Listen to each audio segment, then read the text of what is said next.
नम परमकल्याण नम परममंगल वासुदेवाय शांताय यदूनां पते नमः। नम परमकल्याण नम परममंगल वासुदेवाय शांताय यदूनां पते नमः। भगवान गोपाल कृष्ण भगवान की जय, रुक्मिणी पांडुरंग भगवान की जय, सद्गुरुनाथ भगवान की जय। आज चिंतनासाठी घेतलेला अभंग माऊली नामदेवराय महाराजांचा 4 चरणाचा पंढरी महात्म्यातला आणि भगवंतांचं गुणवर्णन करणारा असा दिव्य अभंग आहे. अभंगाचे बोल याप्रमाणे आहेत. सुखाचे हे सुख श्रीहरिमुख, सुखाचे हे सुख श्रीहरिमुख, पाहता पाहताही भूक तहान गेली, पाहताही भूक तहान गेली. भेटली भेटली विठाई माऊली, भेटली भेटली विठाई माऊली, वासना निवाली जीवातील, वासना निवाली जीवातील. सुखाचे हे सुख श्रीहरिमुख, पाहताही भूक तहान गेली. चंद्रासी चकोर मेघासी मयूर, वाटे तैसा भर आनंदाचा. चंद्रासी चकोर मेघासी मयूर, वाटे तैसा भर आनंदाचा. सुखाचे हे सुख श्रीहरिमुख, पाहताही भूक तहान गेली. नामा म्हणे पाप आणि ताप दुःख गेले, नामा म्हणे पाप आणि ताप दुःख गेले. जाहले हे सुख बोलवेना, जाहले हे सुख बोलवेना. सुखाचे हे सुख श्रीहरिमुख, पाहताही भूक तहान गेली. भगवान पंढरीनाथांचं विहंग दर्शन झाल्यानंतरची आलेली भावना, आलेली उर्मी, आलेला प्रेमाचा सुंदर अनुभव, किंबहुना खऱ्या भक्ताला श्री भगवंताला पाहिल्यानंतर होणारा जो आत्मानंद आहे, त्या आत्मानंदाचं वर्णन नामदेवराय महाराजांनी केलं आहे. हा पंढरीचा महिमा वर्णनातला अभंग आहे. खूप सुंदर असं ज्ञानेश्वर महाराजांनी या अभंगामध्ये आम्हाला सांगितले की शरीराला काही सुख होत असतात, ते शारीरिक सुख जे आहे हे तात्पुरतं आहे. थोडंसं दुःख झालं की विपरीत परिस्थिती आली की शारीरिक सुखापासून मनुष्य वंचित होतो. पण आत्म्याला जे सुख होतं हे शाश्वत आहे आणि आत्म्याचं सुख हे परमात्म्यापर्यंत घेऊन जातं. एखाद्याचा आत्मा सुखावतो, आत्मा संतुष्ट होतो, त्याला आत्म्याच्या आशीर्वादाची अनुभूती येते. ह्या गोष्टी अत्यंत विरळ असतात. याला गेसिंग किंवा आपण अनुमानाने करता येत नाही, अनुमान करता येत नाही, गेसिंग करता येत नाही. हा अनुभव अनुभवावाचाच लागतो. नामदेवराय महाराज हा आम्हाला अनुभव देत आहेत. या अभंगामध्ये नामदेव महाराजांनी सुख हा शब्द 3 वेळा उच्चारला. सुखाचे हे सुख, जाहले हे सुख बोलवेना. म्हणजे सुखाच्या बाबतीमध्ये नामदेवराय महाराज त्यांना झालेला अनुभव हे पुन्हा पुन्हा आणि पुन्हा पुन्हा सांगतात. अत्यंत सुंदर सांगतात.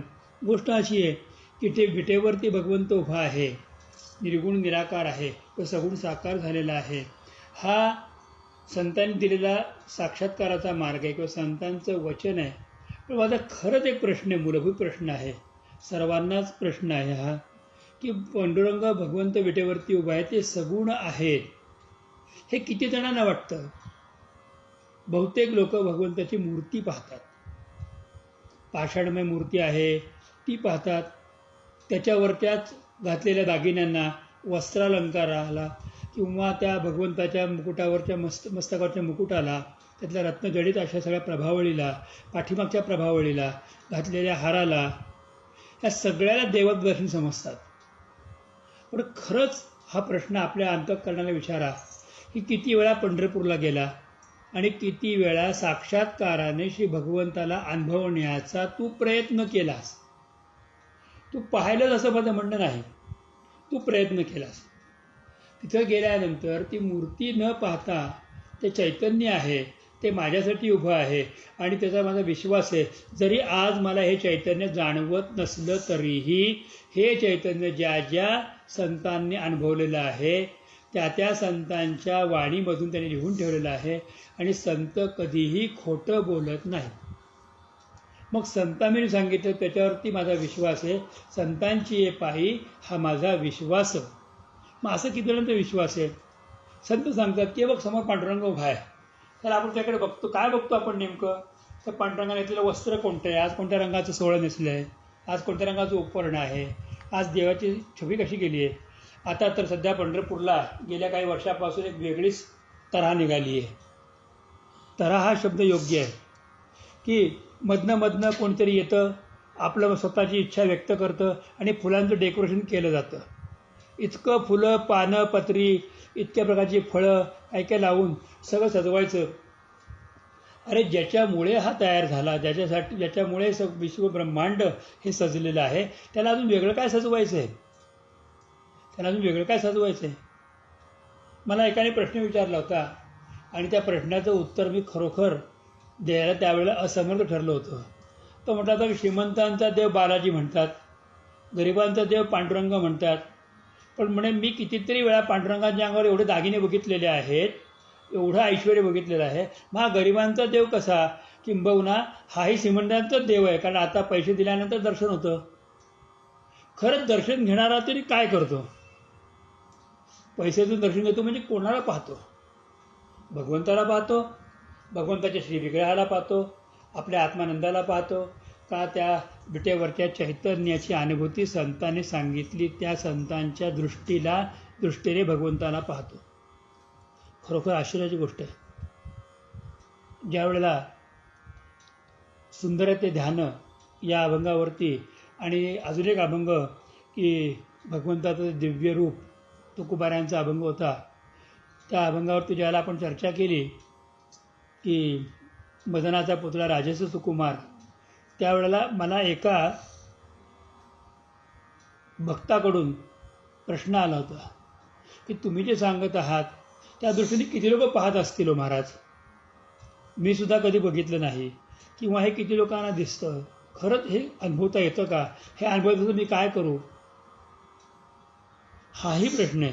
हे आपण सगळे वर्णन ऐकतो, त्याच्या गालावर खळी आहे, त्याची अशी गोष्ट आहे, दिसायला सुंदर आहे, तो सावळा आहे, पण हे सगळे शब्दांचं जंजाळ आपण उभं करतो. कधीतरी त्याला प्रामाणिकपणे आत्म्यातून परमात्म्याला पाहण्याचा प्रयत्न झाला का? आपण देवाला बघितलं म्हणजे काय बघितलं?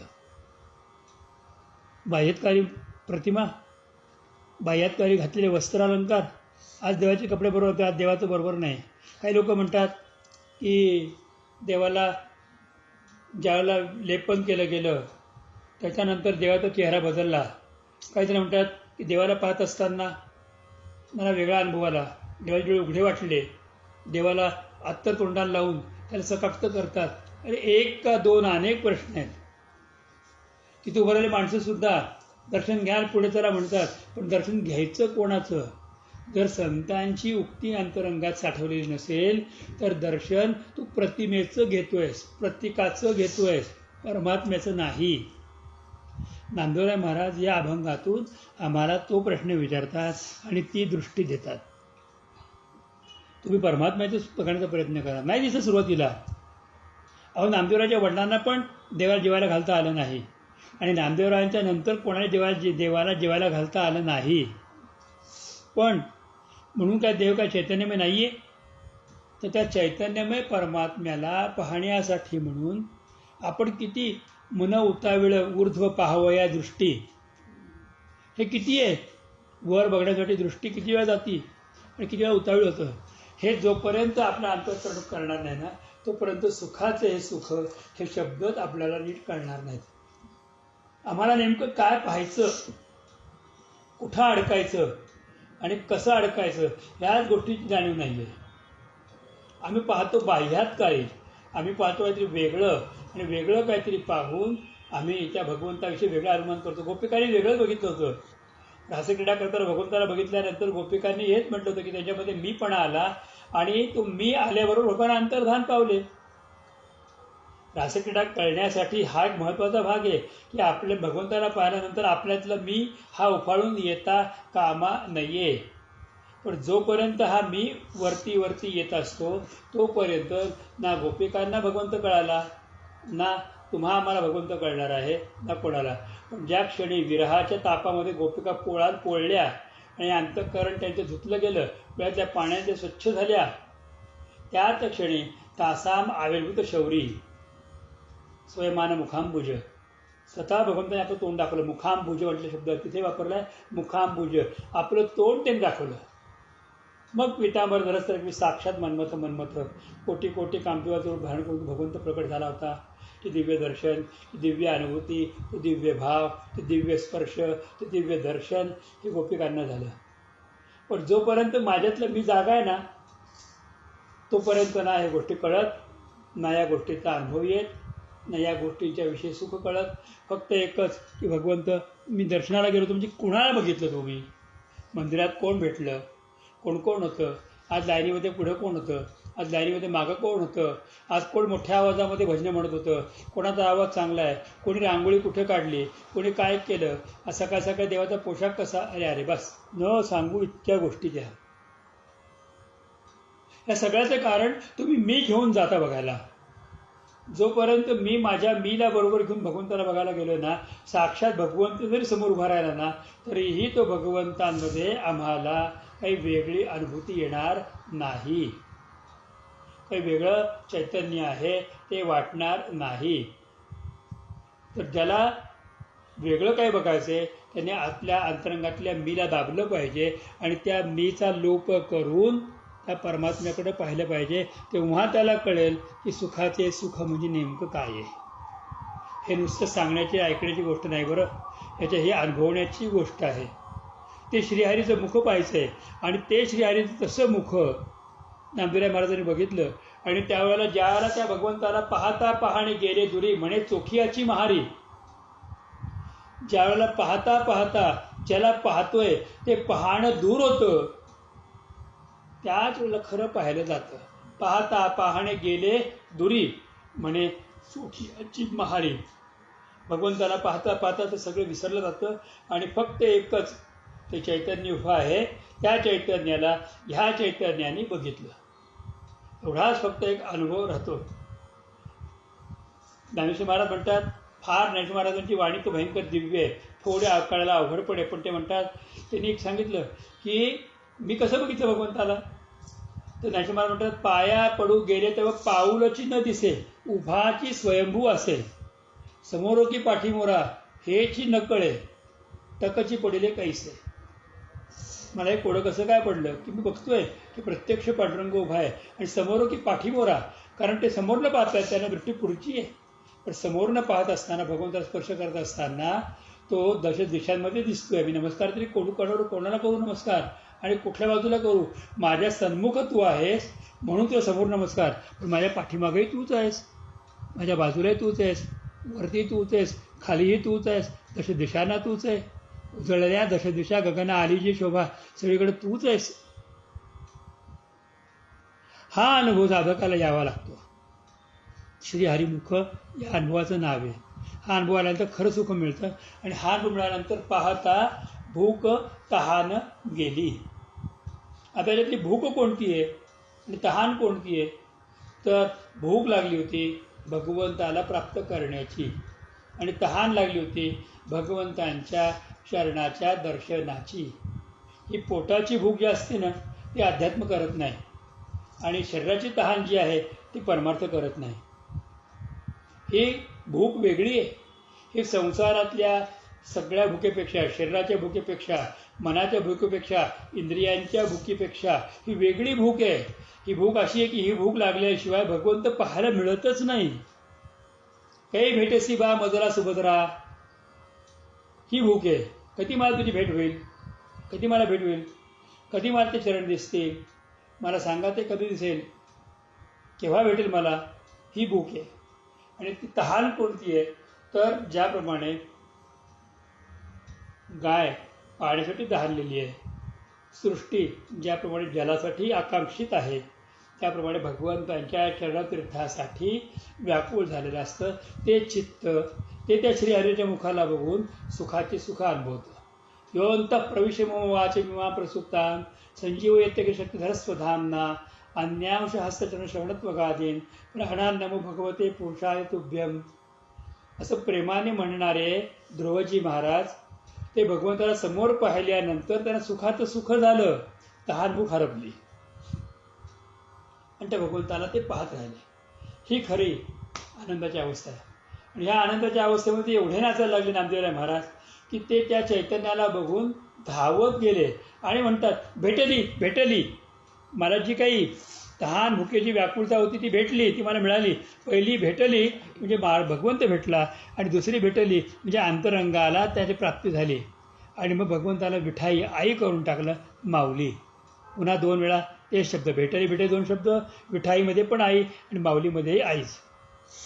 आणि भगवंत भेटल्यानंतर काय झालं, जर आपण खरंच भगवंताचं चैतन्यमय श्रीमुख बघण्याचा प्रयत्न केला तर आपोआपच आपल्या जीवातल्या ज्या वासना असतात, मग 3 प्रकारच्या वासना, सद्वासना, असद्वासना आणि मिश्र वासना, त्या 3ही वासना ज्या आहेत त्या शांत होतात, निवतात, निवांत होतात. म्हणजे काय होतात, शांत होतात. ज्याप्रमाणे दूध तापवल्यानंतर ते उफाळून वरती येतं, जोपर्यंत संसारिक ताप आहे तोपर्यंत मनुष्याचं अंतःकरण, चित्त आणि त्याचं सगळी बाह्यवृत्ती वरती उफाळून वरती येते. पण ज्या क्षणी गॅस चुलीवरनं दूध उतरवलं बाजूला केलं जातं, गॅस बंद होतो, त्याच्यानंतर दूध गरमच असतं. पण ज्या क्षणी दूध मनाने गार होतं, मुळापासून शांत होतं, त्याला काय होतं माहिती आहे, दूध गार होतं, पण त्याबरोबर दुधाच्या पृष्ठभागावरती जाड अशी नवनीताची जननी साय येऊन बसते. ज्यावेळेला अंतःकरण निवतं ना, त्यावेळेला प्रेमाची साय अशी वरती येते. ती साय आल्याने समजावं की वासना निवाली जीवातली. आपल्या अंतःकरणात सगळ्या प्रकारच्या वासना ज्या होत्या की मी, माझं, तू, तुझं, हे मला हवं आहे, काही वासना सद्वासना, काही वासना मिश्र वासना आणि काही वासना असद वासना, या सगळ्या वासना नष्ट झाल्या. भगवंता तुला भेटायला माझी अवस्था कशी होती, हे नामदेवराय महाराज अभंगाच्या 3ऱ्या चरणात सांगतात की चकोर चंद्र ज्याप्रमाणे केवळ चकोर हा चंद्राकडे ज्याप्रमाणे अनमेष नेत्रांनी पाहत राहतो, आपली चोच उंच करून, सगळ्या पक्ष्यांचं वैशिष्ट्य आहे की सगळे पक्षी रात्री झोपतात. सूर्यास्त झाल्यानंतर सगळे पक्षी निवांत झोपतात, पण एकमात्र चकोर पक्षी असा आहे की तो रात्री झोपत नाही. तो रात्री चोच वरती करतो आणि चोच वरती करून चंद्रामृताचं जे पडणारा अमृत आहे त्या अमृतासाठी चोच उघडतो आणि तो पितो. कारण भगवद्गीतेत भगवंतांनी सांगितलेलं आहे की पुष्णामित औषधी सर्वा समभूतवा रसात्मका, सर्वांमध्ये रस आणि अमृताचा वर्षाव रात्री चंद्ररूपामध्ये होतो. आणि त्याच्याकडे वरती ऊर्ध्वदृष्टी ठेवून तो चकोर पक्षी वाट बघतो की चंद्र उगवावा आणि त्या चंद्रामृत जे आहे ते खाली तरी ओसंडावं. आणि ते चंद्रामृत जरी जगातल्या कुठल्याही जीवाला दिसत नसलं तरी मला कळतंय, मी चोच वरती करतो, करतो, चंद्रामृतात थेंब पडला, आता जीवन कृतार्थ झालं, बस. तर रात्रीच्या वेळेला हा पक्षी जागा आहे, बाकी सगळे पक्षी झोपतात, पण हा झोपत नाही. का, तर या निशा सर्वभूतानां तस्याम जागर्ती संयमी, तसा तो जागा असतो. हे उदाहरण सांगितलं. अजून एक उदाहरण सांगितलं की भगवान परमात्मा कसा आहे त्याला बघण्यासाठी मी चित्त उतरलं. काय, तर ज्याप्रमाणे पाण्याने भरलेले ढग आकाशामध्ये आले की मोराला कळतं, मग तो पिसारा फुलवतो, थुई थुई थुई थुई नाचायला लागतो. त्याला कळतं की आता दुर्भिक्ष संपलं, दुःख संपलं, दोष संपले, आता तो पाऊस वर्षाव होईल. आणि तो वर्षाव झाल्यानंतर आपल्या सगळ्यांना आनंद मिळेल, शांतता मिळेल. याचा नेमका अभिप्रेत अर्थ काय माहिती आहे की ज्या वेळेला भगवान परमात्मा करुणानिधान, की ज्याचा शरीराचा वर्ण हा ढगाने म्हणजे पाण्याने भरलेल्या ढगासारखा आहे, तो ज्याला करुण्याचा अपार वर्षाव करतो, ज्याला संत श्रेष्ठ आणि शंकराचार्य महाराज म्हणतात की करुणा पारावारा वरुणालय गंभीरा, असा परमात्मा ज्याला आकाशामध्ये येतो त्याला कोणाकोणाला वाटलं की पिवळा पितांबर शेला गगनी झळकला. तर नामदेवरायांना महाराजांना वाटतं की मयूर ज्याप्रमाणे भरलेल्या पाण्याच्या ढगाकडे बघून त्याच्यामध्ये भगवान श्रीकृष्णांना पाहतो आणि नृत्य करतो. का नृत्य करतो की तो म्हणतो की अरे माझा प्रभू आलेला आहे, माझ्या प्रभूने माझी भेट जवळ ठेवलेली आहे, पण आता मी नव्याने भगवंताला ओळखतोय आणि नव्याने मी भगवंताला भेट देतो. म्हणतो आपल्यातलं एक पीस काढून समोर धरून उभा राहतो की भगवंता तुझ्या माझ्याकडनं भेट. ते भेट देण्यासाठी विलंब होऊ नये म्हणून फक्त ढगात पाणी आलं रे आलं की मयूर नाचायला लागतो. तसं तुला पाहिल्याबरोबर अंतःकरणामध्ये वाटे तैसा भर आनंदाचा, माझ्या अंतःकरणामध्ये तो आनंदाचा भर म्हणजे पूर आलेला आहे. चंद्रामृताच्या आकांक्षेने मुख पसरणार या चकोर पक्षाच्या मुखामध्ये चंद्रामृताचा थेंब पडावा किंवा आकाशात आलेल्या त्या काळ्या मेघांना बघून हा भगवंत चाललेला आहे आणि त्याला मी काहीतरी दिलं पाहिजे. कारण देव आल्यानंतर रिकामं त्याला बघता कामा नये, काहीतरी दिलं पाहिजे. काय द्यावं? तर आपल्या शरीरातले का अविभाज्य भाग, मयुराचं पीस, ते पीसच द्यायला तो बहिर्निभर हा पिढा नटनाटक फणी क्रीडा, ज्याला मयुराचं पिसाचा मुकुट फार आवडतो त्या भगवंतासाठी द्यायला लागला. तर हा जो आनंद आहे, हा आनंद भगवंता, हे सुखाचे सुख, हे आनंद शिव भगवंता, तुझं मुखमध्ये चैतन्य पाहून मला होत आहे. वाटे तैसा भर आनंदाचा, ह्या चैतन्याचा आनंद अनुभूती मला अशी होती, मला अशी होती, मला याप्रमाणे होती. आणि अशी आनंदाची अनुभूती आली पाहिजे. नामदेवराय महाराज म्हणतात की नामा म्हणे पाप आणि ताप दुःख गेले. ज्ञानेश्वर महाराजांनी आपल्या छापमध्ये, त्यांना जी छाप द्यायची होती अभंगामध्ये, जे त्यांचं सांगायचं होतं तत्व, त्यात त्यांनी 3 गोष्टी सांगितल्या आहेत. की पाप गेलं, पाप गेलं म्हणजे काय? पाप वासना गेली.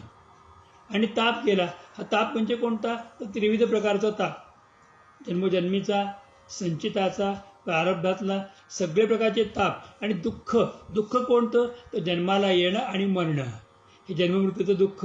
हे तिन्ही दुःखातून निवृत्त झालो केवळ तुझं एकदा तोंड पाहिल्यामुळे. ही गोष्ट नामदेवराय महाराज सांगतात की नामा म्हणे पाप आणि ताप दुःख गेले.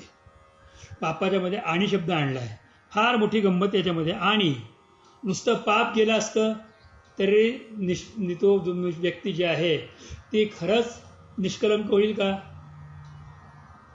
खरंच निष्कलंक होईल का? तर कारण काय?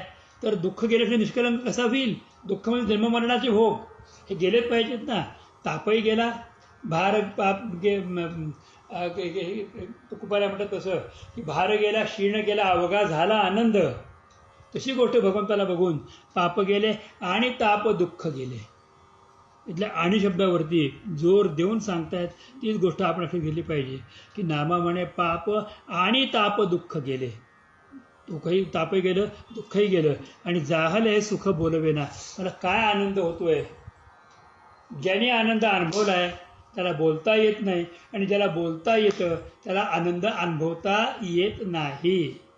नेत्र अनुभवतात, शरीर अनुभवतंय, पण यांना भावना व्यक्त करता येत नाही. पण ज्याला बोलता येतं, भावना सांगता येते, त्याला ते बघितल्यानंतर त्याची प्रतिक्रिया काय असते? ज्याला बोलता येतं त्याची प्रतिक्रिया होती हा, तोंडावरती हात होतो, हा हा, तो आच्या पुढे जातच नाही. बापरे, हे काय पाहतोय मी? ही जी अवस्था आहे ना, त्यामुळे नामदेवराय महाराज म्हणतात की तुझे मुख पाहिले आणि सुख बोलवे ना. काय सुख झालं हे सांगता येत नाही. या सुखाची व्याख्या, डेफिनेशन, यातला निश्चित भाग, निश्चित म्हणजे कॉन्क्रीट मला काही सांगता येणार नाही. काय मला होते, काय अनुभव आहे माझा, काय माझा अनुभव आहे.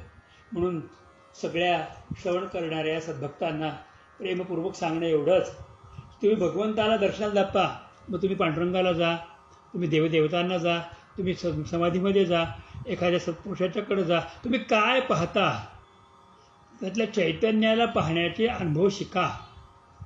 तुम्ही त्याला पहा. गुरु काय करतात? गुरु एखाद्याला बघितल्यानंतर त्याच्यामध्ये किती गुण आहेत आणि त्याला पुढे न्यायला आपल्याला काय करावं एवढंच पाहतात. दोष किती ते बघत नाहीत. त्यात किती गुण आहेत आणि त्याला पुढे नेण्यासाठी काय केलं पाहिजे एवढंच पाहतात. पाणी काय करतं? तर माळी कसा आपल्याला घेऊन जातो तेवढं फक्त पाहतं आणि जाता जाता सगळ्याला सुजलाम सुफलाम करतं. या पद्धतीने जो भगवंताचं दर्शन घेतो आणि जो माझ्या पांडुरंगाकडे येतो त्याला मी एकच सांगतो, सुखा लागी करीसी तळमळ, तरी तू पंढरीशी जाई एक वेळा. मग तू अवघाची सुखरूप होसी आणि जन्मोजन्मीचे दुःख विसरशी. हे दुःख गेलं, जन्ममरणाचं दुःख गेलं, हा परमतत्वाचा भाग माऊली नामदेव महाराजांनी सांगितलेला आहे. शब्दातून फार फार तर आशय कळेल, अनुभवातून फार फार तर एखादी गोष्ट कळेल, पण परमार्थातून त्या चैतन्याला बघितलं तर ते चैतन्यच कळेल. म्हणजे पाहू त्याला गेल्यानंतर तुम्ही तेच व्हाल, शब्दे विण संवादू, उजे विण अनुवादू, असा अनुभव घ्याल. हा अनुभव प्रत्येकाने घ्यावा. हे तळमळ नामदेवराय महाराजांचे. नामदेवराय म्हणतात की सुखाचे सुख श्रीहरिमुख, जाहले सुख बोलवेना. हे सुख काय झालं हे मला बोलता येत नाही. अनुभव घ्या, अनुभव घ्या, अनुभव घ्या, एवढंच मी प्रेरणा देईन. प्रत्यक्ष अनुभव घ्या. चैतन्याला चैतन्यातून पहा. दगडाला दगडातून पाहू नका, तुम्ही दगड होऊन दगड म्हणून भगवंताच्या मूर्तीकडे बघू नका. तुम्ही चैतन्यमय आहात, ते चैतन्याने चैतन्याला पहा. मग तुम्हाला सुखाचे हे सुख श्रीहरिमुख म्हणजे काय आहे त्याचा अनुभव आपोआप प्राप्त होईल. झालेली सेवा भगवत चरणामध्ये अर्पण करून वाणीला विश्राम देतो. तसं सद्गुरू चरणार्पणमस्तु. गोपाल कृष्ण भगवान की जय. पुंडलिकावरती हरवट ज्ञानदेव तुकाराम श्री पंढरीनाथ भगवान की जय. श्री दत्तात्रय जनार्दन एकनाथ महाराज की जय. श्री गुरु गोविंद महाराज की जय. सद्गुरु केशवदत्त महाराज की जय. सद्गुरुनाथ माऊली मगजूल महाराज की जय. माऊली ज्ञानेश्वर महाराज की जय. माऊली नामदेव राय महाराज की जय. सर्व संतन की जय. जय गोपाल कृष्ण भगवान की जय. सर्वांना माझा प्रेमपूर्वक नमस्कार. जय श्री कृष्ण, जय श्री कृष्ण, जय श्री कृष्ण.